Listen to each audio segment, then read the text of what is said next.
welcome to the Behavioral Health Matters podcast with Magellan Behavioral Health of Pennsylvania. This is the show that aims to promote positive mental health, increase our understanding of behavioral health topics and services, and to reduce stigma. I'm your host, John Lees, and I'm the member and family advocate at Magellan Behavioral Health of Pennsylvania here in the Lehigh Valley. On this episode, we'll be discussing the opioid epidemic, and we're fortunate to be joined by a special guest host, Anita Kelly of Magellan Behavioral Health of Pennsylvania. Anita is here to lend us her expertise and to help guide us to this very important conversation.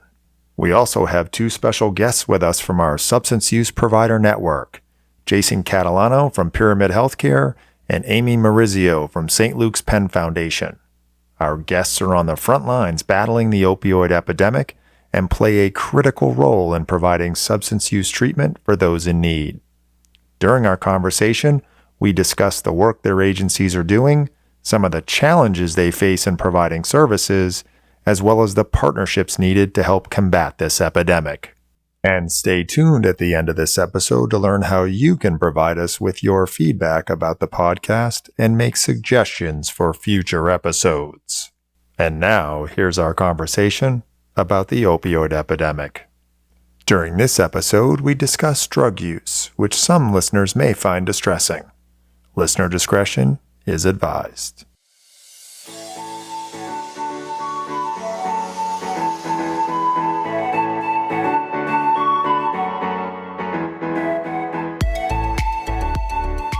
Very thankful for this episode to have the group we have with us to talk about a very important topic. I'll start with our special guest host, Anita Kelly. Anita is a clinical contract advisor for Magellan Behavioral Health of Pennsylvania. Anita is with us for this episode to lend us her expertise and to help me and us navigate this topic, make sure we get the most out of this conversation today. So Anita, thank you so much for being with us. Welcome to this very important episode of Behavioral Health Matters. If you would, can you provide our listeners with a little bit about your background and include maybe your current role at Magellan Behavioral Health of Pennsylvania? Sure, John. Thanks for having me here. And thanks for listening, everyone. So as John said, I am currently the clinical contract advisor for Magellan Behavioral Health of Pennsylvania. And that title doesn't really explain what I do. So let me clear that up. My role is that of an advisor, and which is in my title.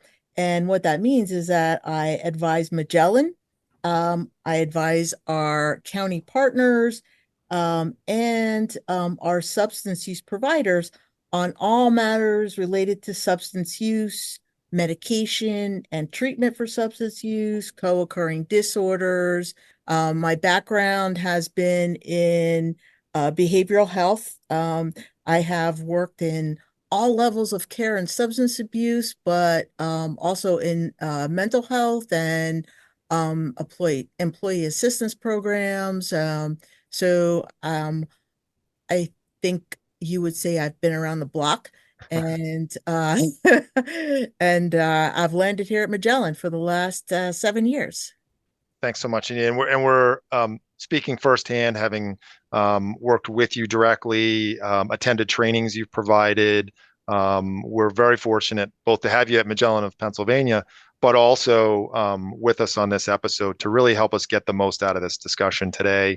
Having a co-host to help shape the questions and the conversation will hopefully help our listeners get the most out of this. Thanks, John. I am super glad to be here. Yeah. If you would you introduce our guests that we have with us this afternoon? Absolutely. I would be delighted to. So with us today, we have Amy Maurizio. She is with Penn Foundation, which is actually St. Luke's Penn Foundation. And we also have Jason Catalano, who is with Pyramid Healthcare. And I will turn it over to them to introduce themselves and tell us a little bit about their background.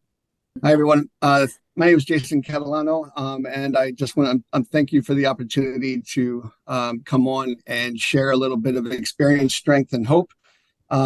Just a quick background. I'm a person in long-term recovery, around 7.5 years. So I, essentially woke up at the age of 39, and God got a hold of my life and was able to just drastically turned around. The last 7.5 years has been just amazing. And I'm thankful for Magellan because I think Magellan paid for a stay or two or three or more in rehab. And so I'm appreciative of Magellan Healthcare. They've been involved in my life in every way. When I was in active addiction, and actually since I've been in recovery and working for Pyramid Healthcare.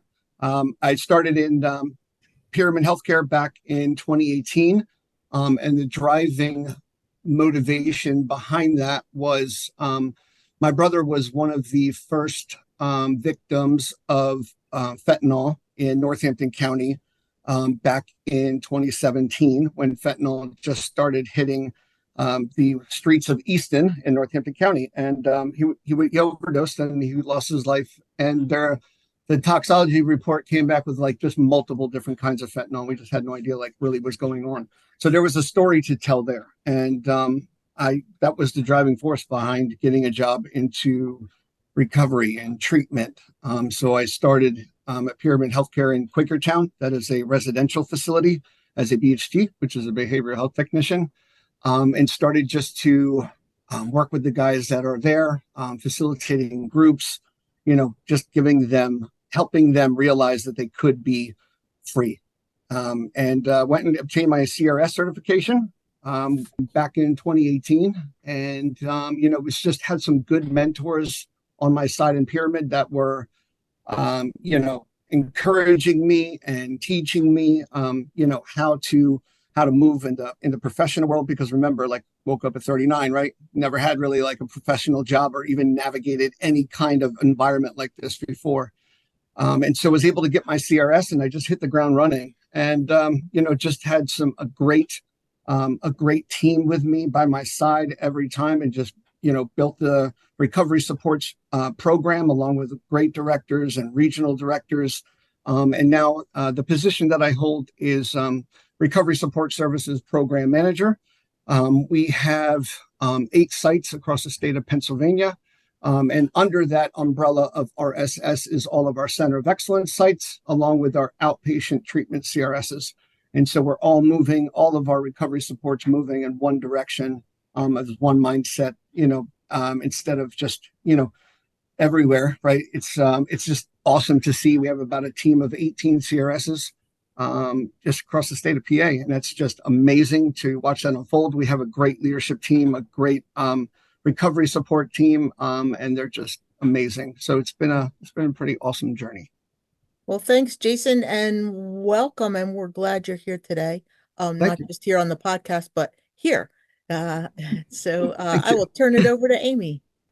And thanks for having me as well. I'm excited to be here. And, when I received John's email, asking about participating in the podcast, I thought to myself, wow, like how long have we been working through this opioid epidemic? And, it's been a really long time. And I started working in behavioral health in 1997 and more specifically in substance use disorder services in 1999. And I've stuck with the substance use disorder services all of these years. And pretty much my entire career has included different phases of the opioid epidemic, starting with the pain medications, then transitioning to heroin, and now more to the synthetic opioids. And so, I have worked in pretty much all levels of care of substance use disorder services.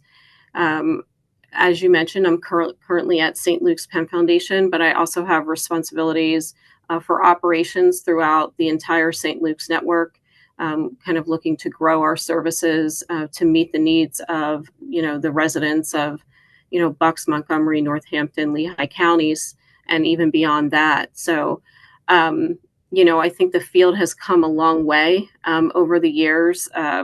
There really weren't CRSs back when I started in the field. And I think, Jason, thanks to you, because it's such a valuable role. There's a place for all of us, and it takes a village, to work with individuals with substance use disorders. And I think, we're doing great work, but there's still much more work that needs to be done. Thanks again to both of you for being with us to give that perspective to our listeners as we have this conversation for this episode. Our goal really for the podcast is not only to raise awareness, to highlight the work that you and your teams do, but also to reduce stigma. And I think that just by having a conversation like we're going to have, it helps people to become informed. Hopefully it helps to break down some barriers and obstacles in terms of people's understanding and view and perspective related to the opioid epidemic, and hopefully reduce stigma. And if we do that even just a little bit, then we've accomplished something. So I really appreciate your willingness to come on and help us have this conversation. So with that, let's jump in, and we'll start with some of the basics. So if you could, can you, and I guess we'll start with Jason, and then Amy, you can answer. What is the difference between an opioid and an opiate? So how do they work? And also, what is it that makes them so addictive and so dangerous? Sure.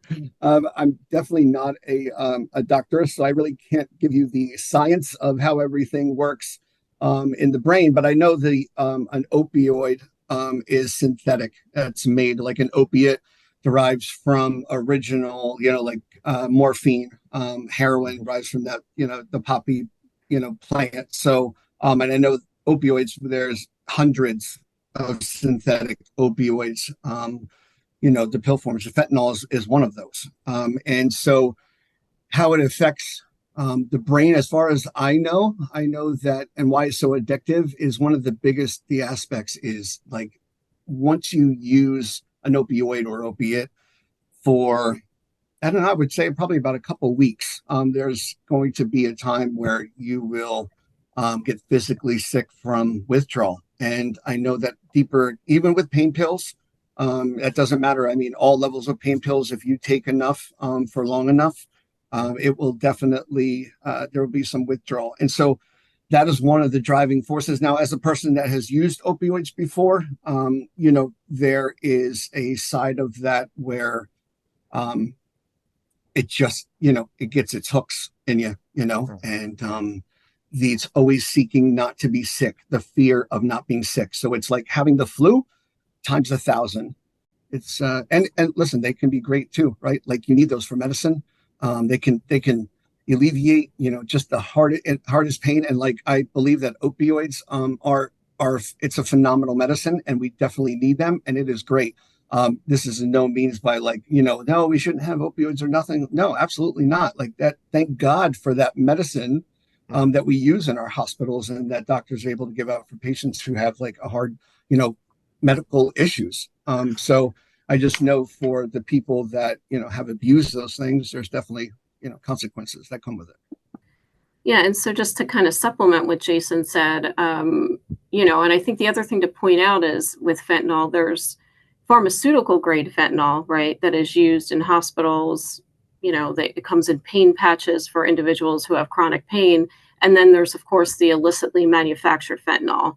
And so, the majority of what individuals are using on the street is illicitly manufactured, and one of the reasons that's so dangerous is because there's no regulatory requirement there. And so, I could get a pill and Jason could get a pill and I could die and he might be, just high.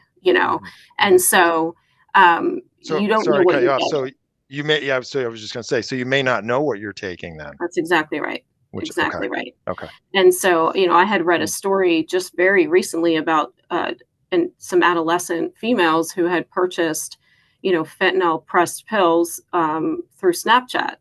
And they actually broke the pill in half. And one of them died of an overdose and the other did not overdose. And so even in the same pill, however, they're manufacturing it, there's just no consistency. Over time, the substances that are ending up on the street and in the drug supply are just getting more and more dangerous. And then in terms of how it works in the brain, in layman's terms, basically we have opioid receptors in our brains. And when we use an opioid medication or illicit substance, it attaches to those receptors. And like Jason mentioned, over time, you develop a tolerance. And if you continue to take them, you develop a dependence to those. And so, it gets to a point where to feel quote unquote normal, you need to continue to use or you get sick. And so, and that is considered the pleasure center of the brain, right? So it's releasing dopamine and it's what makes people feel good, similarly to how food or sex, or other pleasurable activities release dopamine in the brain to make you feel good. So that's kind of the easy way to sort of describe it, that people may understand how that functions in the brain. That's very helpful. Just from a basic understanding of not just what its impact is, as you were talking about, on our brains, but then rolling that into the longer term effects, and then that need, or else I'm not going to feel good, I'm going to feel sick, I'm going to be ill. So it sounds like almost like a cycle, where you're not wanting to be sick, as Jason was saying. Right. Yeah. Yeah, and I'll just jump in. I just want to say that if you're trying to discern between an opiate and an opioid, like an opiate is from a natural plant, and an opioid is manufactured. It's a chemical compound. So some opiates can be opioids, but opioids are not all opiates. And then like the general term is just narcotic. They're all narcotics. And so that's just a good way to think about it, and not become confused about, whether it's an opiate or an opioid. They're just all simply narcotic drugs. Makes perfect sense. And now a brief message from Magellan. If you or a loved one are a Magellan member and have any questions about services, please visit www.magellanofpa.com for more information. And now back to the show. I just want to shift gears a little bit and let's talk about, in Pennsylvania, we have been in what's been described as an opioid epidemic for a number of years. Can you share a little bit more about the history of this epidemic? And let's talk about like some of the demographics that you see on the individuals you serve. Who exactly is being affected in your estimation?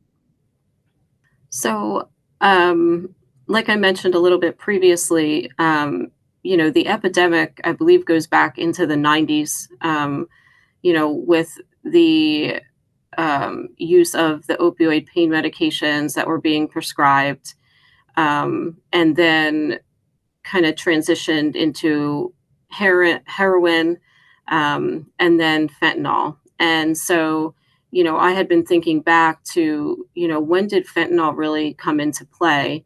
And so, I recall back in 2006, because I was 8 months pregnant, so I remember this.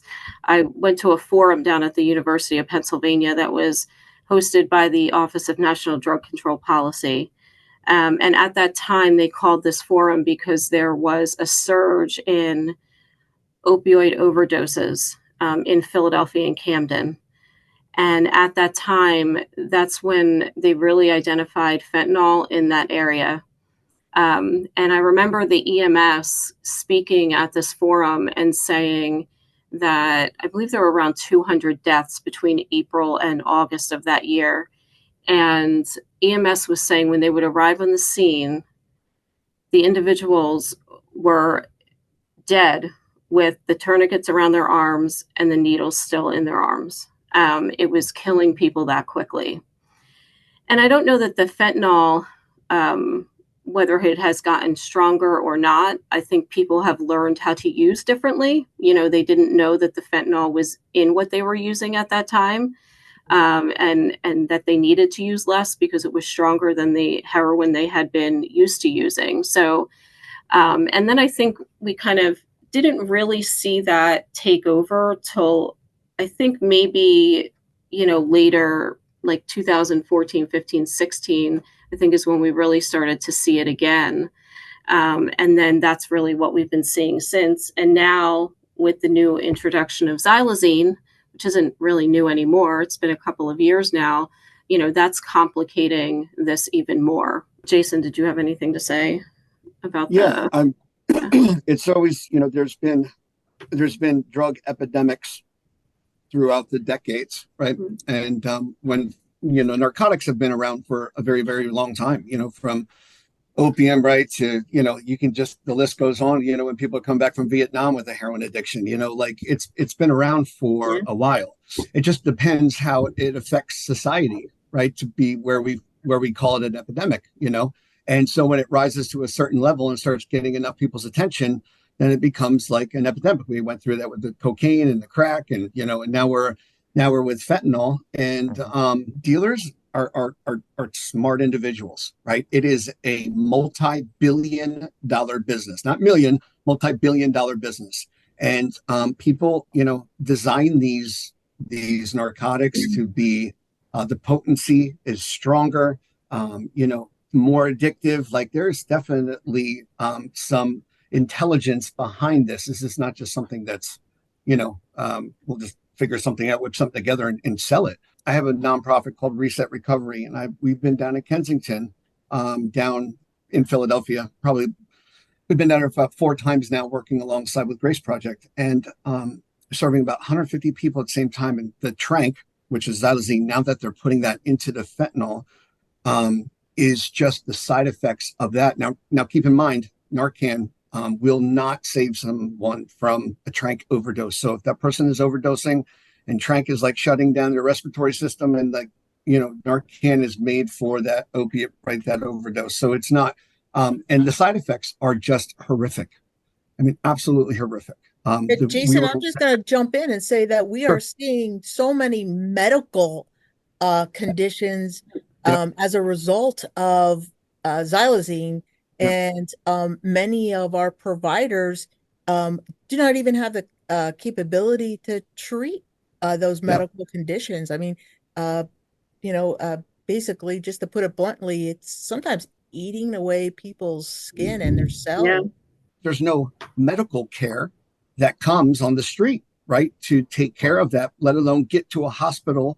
Keep in mind, if they go to a hospital to sit in an emergency room to even be looked at, remember, fentanyl usually lasts probably about 4 to 6 hours, right, until you start getting to some withdrawal symptoms. And with fentanyl, the withdrawal symptoms are, like Amy was saying, but it's like 80 times more powerful, right? So the detox 80 Yeah. times stronger. You guys have touched on the fentanyl.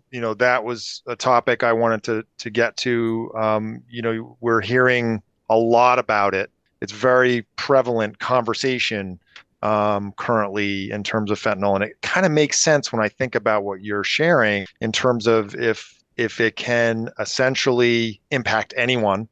It sounds like that the individuals you're serving through your provider agencies could essentially be anyone from any walk of life, right? Number one. And number Absolutely. two, it sounds like too, that if folks are using these substances and not sure what they may be taking when it comes to fentanyl, therein lies both the risk and the danger. Is that why it's getting so much attention now? I mean, obviously, this is, as you mentioned, there's a longer history, but it just seems much more prevalent that I hear the word fentanyl. I see it on billboards in our community. I hear it on the news as folks are talking. I think what's important to note too is that there is no heroin anymore. And so, sometimes people use the word heroin, but that's really not what they're getting on the street. You know, and I mentioned that lab before that does the testing, and one of their testing sites is actually in Bethlehem. Like that's one of the areas that they choose to test their samples from. And so when you look at it, the numbers, you're really not seeing heroin at all. Right. You're seeing xylazine, you're seeing which is not an opioid. You know, it's a tranquilizer, but you know, you're seeing all fentanyl in the drug Gotcha. supply. And Yeah. so I think that's, you know, one reason it is getting more attention is because that is, and it's also in other substances. You know, it's in methamphetamines, which is why we now have fentanyl test strips to be able to, you know, encourage people who are using meth or other substances to be able to test their drugs so that they know what they're using. Because again, you have no idea what you're getting when you're buying it off the street, when you're buying pressed pills off the internet, you know, whatever it is, you just don't know what you're getting. Is not just showing up on the street being sold Right. in a bundled bag, right, to the addicts that are on the street. It's showing up in all different kinds of forms, right, and given out to multiple different demographics, right? Like, so it's in the Molly, it's in the MDMA, it's in it, you know, we've seen people smoking weed that was laced with fentanyl, cocaine. One of the things I was going to mention, Jason, is that, you know, when we talk about the demographics that are impacted by this, this is one of the first times in history that we've seen such a crossover among all demographics, and because it is mixed in with so many drugs that you buy off the street, and you know, people who would use like pain pills that were prescribed from their doctor, and you know, they become, you know, addicted to them. They have, you know, taken to the street because it's cheaper, and their physician may have cut off their prescription. So you know, they'll go to places like Kensington to, you know, get what they think is like oxycodone when it's probably more fentanyl than oxy. Absolutely. And now, an important message. If you or a loved one is experiencing trouble with drug addiction, help is available by calling the National Drug Helpline at 844-289-0879. Representatives are available 24 hours a day, 7 days a week to give you the information and guidance you need in complete confidentiality and to help you move towards a better future. You can also visit their website at www.drughelpline.org. And now, back to the show. Before we get into the work that you're doing to provide treatment for folks with an opioid use disorder, what are some of the things that your programs have been doing, or things that you see that other folks are doing to you know, combat the epidemic in Pennsylvania? For example, like funding to support you as a provider, that definitely helps. Or are you seeing other things or aware of other things being done? Yeah, so as a provider, so Pyramid Healthcare offers all different levels of treatment. Now I'm on the recovery support side, but we offer detox inpatient care at multiple sites, residentials across Pennsylvania and across multiple states, and so we're able to you know, have a person call in admissions and, you know, do a 15-minute call with that person and usually get them in and pick them up and, you know, pretty much meet a person where they're at, and we're able to offer them all the tools that they would need to be successful. Now, with recovery supports, like Amy was saying, that was kind of, you know, it's new, right? But recovery supports is essential because it takes one to know one, right? And so people want to work with a person that understands that, you know, the madness and the disease of addiction. And so with our recovery supports, we do our best to start with a person as soon as they get into treatment. You know, a person's burned all the bridges, right? Does not have a lot of support. it doesn't have any items of hygiene or clothes or anything, right? And so it has to do this thing alone. And so when a CRS comes in, they're able to support them through that whole process of treatment. But the great thing is that we're able to follow them through the whole continuum of care. So we start with them at the beginning of their treatment, detox, inpatient, then we're able to follow them after discharge. And if they're not from that area and they're going back to where they live, we're able to do a warm handoff to one of our center of excellence sites or one of our CRS sites and provide that recovery support. Where, remember, this is if a person's been using for 10 or 15 years, that's all they know. And so it's going to take another person being there, working with them and showing them and teaching them how to live, in recovery. So those are some of that's, I remember in treatment myself, like I did it by myself. And I didn't have, my family was gone. I didn't have anybody in treatment. And when I got out and, I got involved with the 12-step fellowship and got involved with some good men who taught me how to live. So that peer aspect, is super, super important. And I think too, back in 2016, in Pennsylvania, the Centers of Excellence were created and continue today.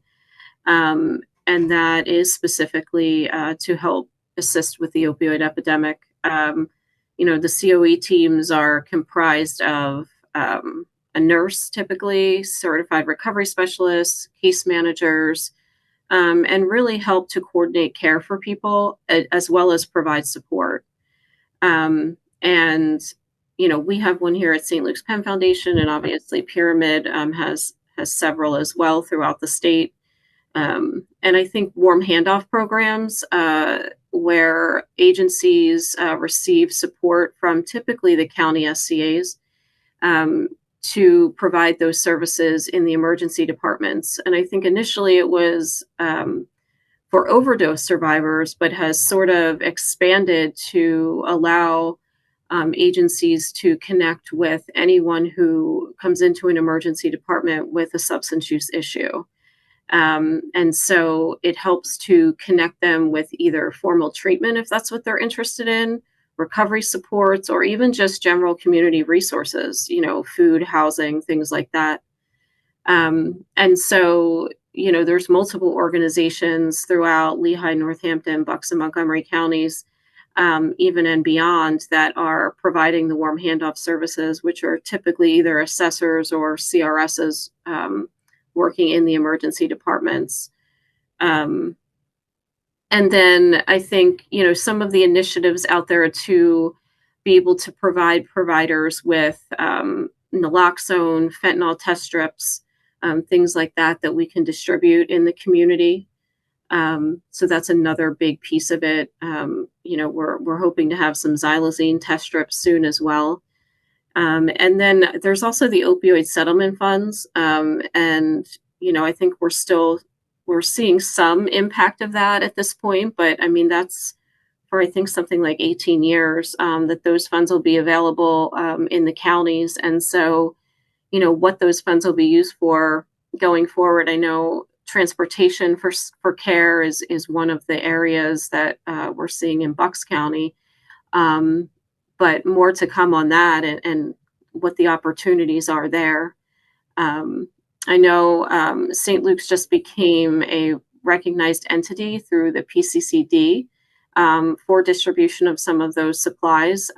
So we'll be offering it at multiple sites throughout the St. Luke's network to be able to provide those within the community, as taking a harm reduction approach, and I think that's important. In some ways, some people identify it as controversial and don't agree with it. And you see some negative things on social media. But the reality is, if someone is deceased, they don't have a chance to recover. And so if we can keep people alive by having them use the fentanyl test strips or, saving them with naloxone, that's what we need to do.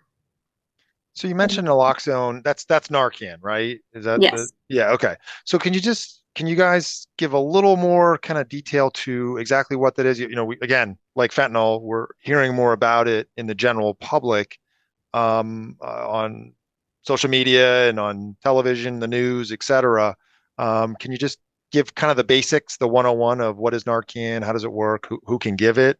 Sure. So Narcan basically reverses an opioid overdose. It essentially, when it's given, it knocks the opioid off of the opioid receptors. I think it's important to note that that's not permanent, though.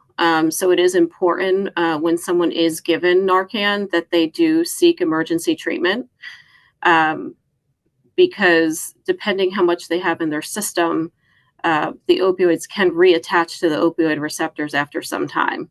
And so anyone can give Narcan. Okay. It's available at this point over the counter. It's also available through a standing order from the governor at any pharmacy. But there's a lot of providers in the community that also distribute it for free. Okay. Oh, okay. And so, it is a life-saving medication. I think, to go back to what Jason said previously, is that if you have a combination of an opioid and xylazine, it doesn't reverse the effects of the xylazine, only the opioid. So Okay. sometimes you see some, shallow breathing and things like that remain as a result of the xylazine, and sometimes require oxygen. Um, in that situation, which obviously in the community or on the street is not available. So that's another reason it's important to seek emergency medical care anytime there's an overdose. You can take a training. It's very simple. Like they have instructions on the box. Hmm. Very, very easy to follow. It's nasal, and there's 2 units per box. And so I've just heard stories of EMS where they've had to give multiple and it was just not working. Gotcha. And we always, if you ever come across a person that is overdosing, you give that Narcan, encourage them to go get medical care. But like a Hmm. lot of times they don't want to go to the Hmm. hospital, due to whatever whatever fear that is, or with how they feel. And we just encourage them to go and get that medical help Yeah. that they need. So thank God for it. Thank God that there is Sure. Yeah. naloxone. There's another thing called Vivitrol where you can go to an outpatient treatment provider, and Vivitrol is a shot that you receive once a month, and that's an opioid blocker as well. Just the downside of that is that a person will not feel the effects of the opioids, of the opiates that they are using because of the Vivitrol, and they can be in danger of overdose because of consistent more and more and more. Gotcha. And so Vivitrol is something that's they also use for alcoholics as well. John, I just wanted to Yeah. Yeah. make a couple comments. I wanted to Great. give a shout out to the county of Northampton because they actually have Narcan um, dispensers around the Oh, county out wow. on the street. That's Um, great. yeah, it's Right. fantastic. They look like the old newspaper dispensers where Oh, yeah. and it's free of charge. And the dispensers are full of Narcan. It's great. I love that they're doing that. But I'd also like to point out for our listeners, we've mentioned CRS. And just so you know, a CRS is a certified recovery specialist. And what that means is that it's someone who is a peer. And to become a certified recovery specialist, you have to have so much time um, uh, 18 in months. 18. recovery, and you have to take a test and go through all of it's a pretty lengthy training. Hmm. But that's what a CRS is, and a COE is a Center of Excellence, and both Amy and Jason's programs, Penn Foundation and Pyramid, have COEs. They're opioid centers of excellence. And back in 2016, the state of Pennsylvania initiated these COEs to combat the opioid crisis and epidemic. And they were an individual must have an opioid use diagnosis, and what they're set up as I'll say it's a hub and spoke model where the COE is the hub and the individual comes in, meets with a case manager or CRS, and then the idea is to get them the services they need, whether it's in the community or in a residential treatment program. And the services could be anything. It could be dental, medical, behavioral health, Oh, wow. transportation, housing, but that is the goal of the COE. Wow. So it's comprehensive. So you're looking at the total person in that model, obviously, which I think going back to what both Amy and Jason said, you're treating someone with a substance use disorder, but there are other elements that you have to tackle as well. Life skills, helping people to take those Yeah, next steps. helping them rebuild their life in all aspects. And it's the COEs have grown significantly, and working hand in hand with like just Magellan and the other MCOs to provide as much resources and services as we can for a person to be successful. One of the initiatives that we're also doing is hepatitis C. Individuals that share needles, share straws, and not know that they've been infected with hepatitis C because there is really no side effects for quite some time. Free testing for hepatitis C and HIV. If a person comes back positive, they're allowed to get their labs drawn right there and then on site, and then they can be connected for treatment in about 2 weeks. And so it's just amazing. I know for me, I had Hep C for about 25 years, and I met a great doctor through Lehigh Valley Health Network. When I first started this recovery journey, and that's the great thing. Like everybody, the MCOs and the providers, and we've all come together, right? And it's like making the process simpler for that person to be successful. We do have a lot of work to do, but man, we've come light years in just 5 years or 6 years. We've come light years, and definitely a shout out to Northampton and Lehigh County too. It's a pretty amazing journey. And now, a brief word from Magellan. If you have any questions or feedback about the podcast, or have suggestions for future episodes, please email me at jglees@magellanhealth.com. We would love to get your feedback about the podcast. And now, back to the show. So I think one of the things that we're doing at St. Luke's is, in September, we developed a division of addiction and recovery. We have a physician who is the chief of that department. And what that's allowing us to do is really look at substance use disorders, opioids and otherwise, and treatment across healthcare. With all of the hospitals in our network, we see, substance use and opioids in every area, whether it's OBGYN, emergency departments, orthopedics. And this allows us to kind of bring that all together to ensure we're providing care no matter where the patient is being seen, or connecting them to the right care or the right supports that they need. And then we also have a network addiction and recovery committee that meets monthly, where we're able to connect and sort of report what we're seeing in the different areas of the network. And then also, staying on top of things, that are coming in through research, through drug supply testing, through overdoses, what are things that are being identified, in coroner reports, and things like that, to sort of stay on top of it, because there is always something new coming out. Yeah. And so I think one of the things that's really important is, medications to treat opioid use disorder, whether it be methadone, buprenorphine, Vivitrol, as Jason mentioned previously, and connecting individuals to those medications as appropriate. And in some cases, that's a starting point for people. Maybe they're not interested in therapy. I mean, best practice is a combination of counseling, supports, and medication. But if they're willing to get on the medication, we can work to engage them to access the other supports and resources and treatment that's needed. But I think engagement's a huge piece.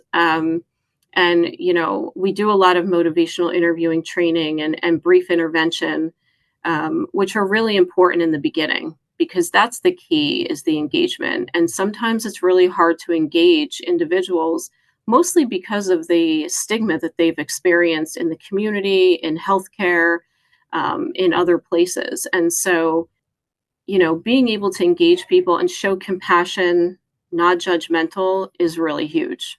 Yeah. In addition to, obviously, the cognitive behavioral therapy and dialectical behavioral therapy, all those evidence-based treatments.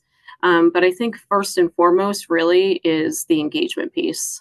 Definitely makes sense. And I'm sure that's one of the biggest obstacles in terms of making that connection and retaining that connection with the individual to accept the help that's available and to take those steps with that support.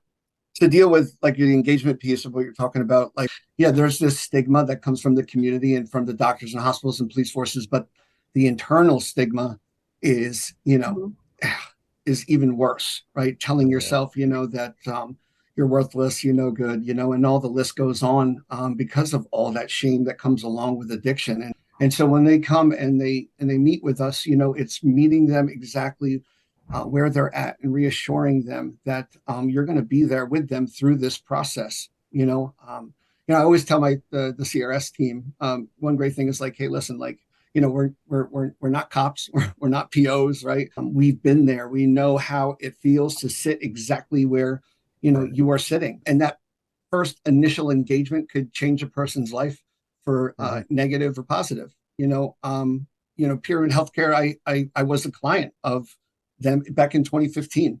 And I remember meeting a lady who was just welcoming, and like didn't care when I was coming out of jail or coming off the streets or an addict, just looked at me as a person and like, welcome. And we're just glad you're here and we're going to help you out and like connect you with all the resources. And because most of them don't know what's available. And so just that step through the door takes a lot of courage, Yeah. So I was just going to say that's sorry to cut you up, but yeah, I imagine that takes so much internal fortitude and resiliency to, like you said, take that first step. It can be an overwhelming experience. Putting your hand out and getting in the rock bottom with them and showing them a way out can change a person's life for sure. I wanted to ask you guys what are you seeing in terms of challenges, like in providing services with uh, you know I've heard that there are hiring and retention problems across behavioral health, and also like what are you seeing in terms of like resource development, and what's your overall outlook on these kind of challenges? One great thing about our team is we're very hands on. We have team meeting, we have regional team meetings, weekly supervision, which is super important. Daily check-ins. You are there supporting that recovery specialist. Secondary trauma is a real thing. Compassion fatigue, like I said, is definitely a real thing, and I've experienced both of those where you are working with individuals day in and day out for 40 hours a week. And when you're during those sessions, I mean, your clients are sometimes have been through, horrific experiences, and it takes a lot out of you, especially, we're empathetic. We want to help people. We want to get out there and change people's lives, right? Help them change their lives at least. And, it takes a lot out of you. And so we have, EAP services, which is employee assistant programming, where you can call that number and receive counseling on all different levels. We, talk about self-care. We talk about implementing boundaries, right? And that supervision aspect is super important as well, because getting them to talk about what is going on, right? Like the hard cases. Well, I've had a pregnant mom who just won't stop using, or like CYS came in and took my client's kids, like that CRS is with them every step of the way. So that support is really key. Absolutely. Yeah, I mean, I think the hiring piece is challenging in certain positions. I mean, certainly nursing across the board in behavioral health, and we're seeing it here in our inpatient recovery center, even on our COE team. Hiring nurses, as we all know, during the pandemic, there was a big push And a lot of nurses went to travel nursing, where the pay was a lot better than what they were getting in other areas. And we've had to adjust those sort of things, to be able to compete with that. And so, certain positions like nursing, behavioral health technicians have been a challenge. Even some of our CRSs for our warm handoff programs, recruiting for those positions. I wouldn't say retention is necessarily an issue at this point. I think what we're seeing sometimes is, individuals moving into new positions for being promoted. We might have a CRS that was working in our warm handoff program and they finished their bachelor's degree, so they moved into another position. So, Right, and then right. we have to fill that position. So, I think that's where we're seeing some challenges, but it ebbs and flows. I mean, I would say a year ago, we were really struggling to hire counselors in our outpatient programs. Right now, knock on wood, I shouldn't even say it, but we're fully staffed. That's great. And so, yeah, we have a few Yeah. positions available, but most of our counselor positions are full. I think in terms of, retention, St. Luke's really values employee engagement, appreciation for all of the work employees do.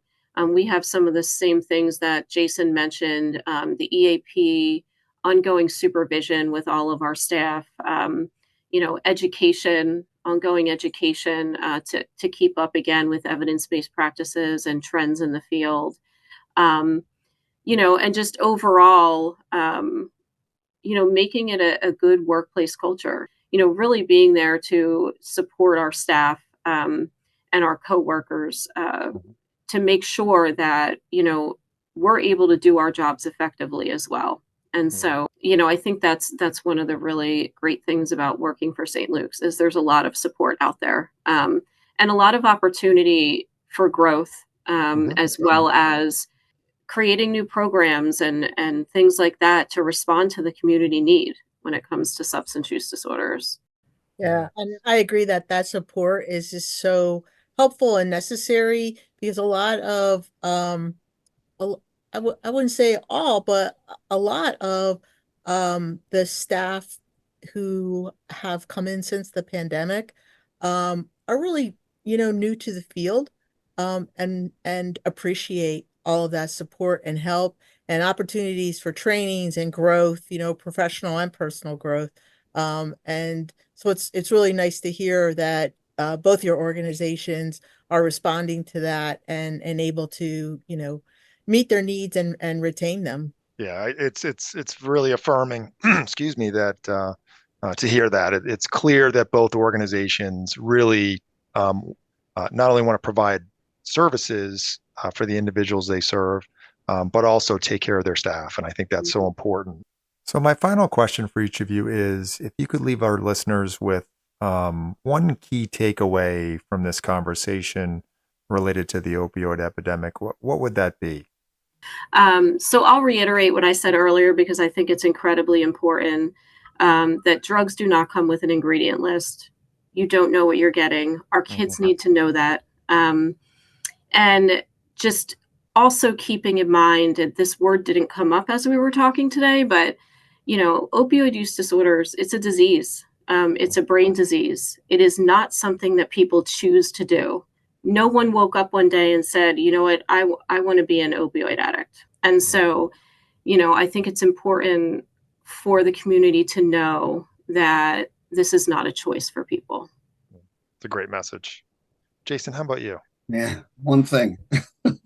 I know it's tough to boil it just like down, but if there was just one kind of, this is what I want someone to walk away and at least know this. you never know, you never know when an opportunity will come across where you can help an individual change the trajectory of their journey.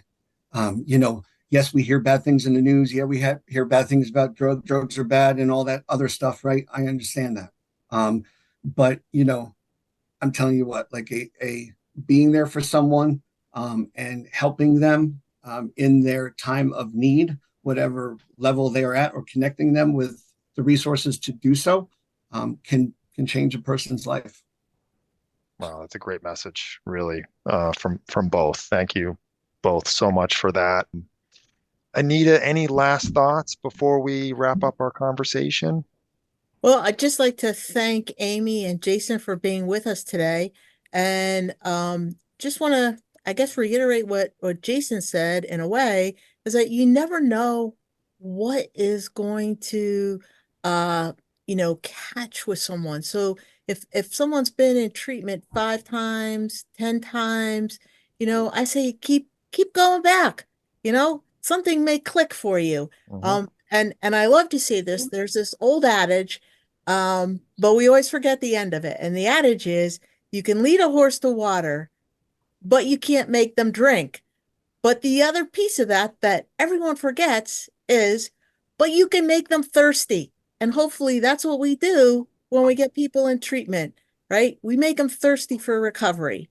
And they may relapse, they may slip, but they come back. And that's what's important. Yeah, so important. All of those messages really, I think, help drive home the point that, this can impact anyone, and there's some shared responsibility within the system to provide the support to those individuals who are in need of that help and support. And again, from our perspective on this podcast, we want to reduce stigma. So having these conversations are really an important step.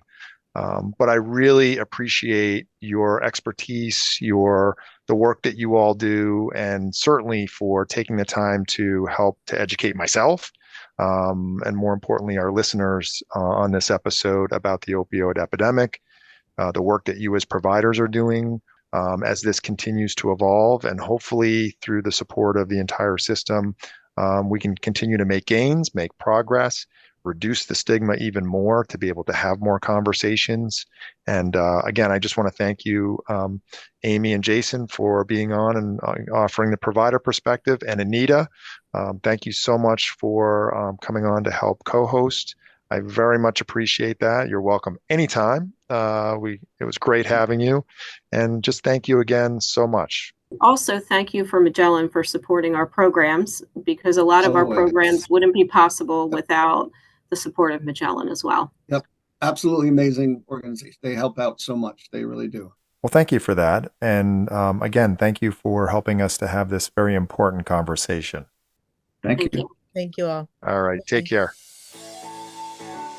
Stay tuned. We'll be right back to wrap things up.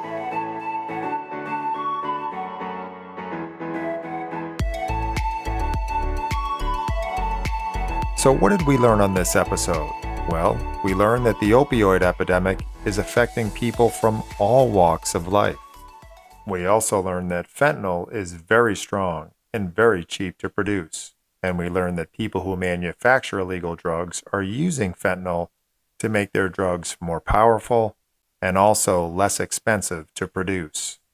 It is being mixed into other drugs, which means you may not know what you're taking. And this can be extremely dangerous, often resulting in an overdose.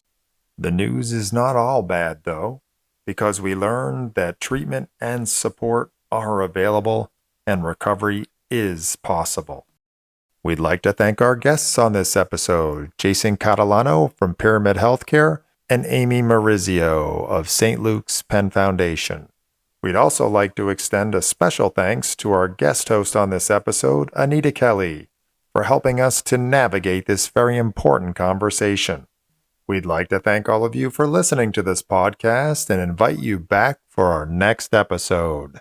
And please remember, if you have any questions or feedback about the podcast or have suggestions for future episodes, send me an email at jglees@magellanhealth.com. We love getting your feedback. Well, that does it for this episode. I'm your host, John Lee, saying goodbye for now. And please remember, behavioral health matters.